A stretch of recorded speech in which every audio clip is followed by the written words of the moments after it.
of Moon.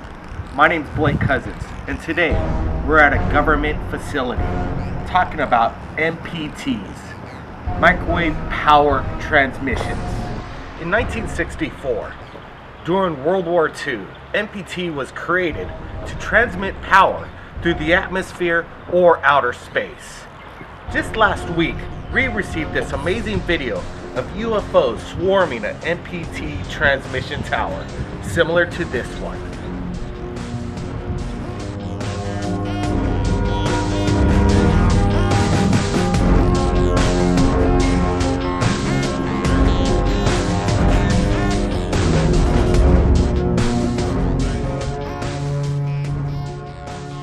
During the Cold War, U.S. agencies such as the NSA were using this technology to intercept Soviet Union microwave messaging.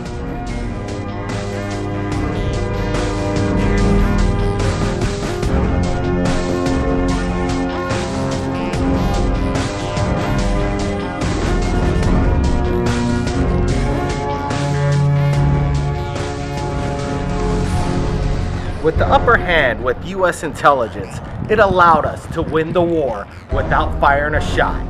My name's Blake Cousins, and if you have any great UFO videos, you send it to us at Third Phase of Moon. We'll see you next time.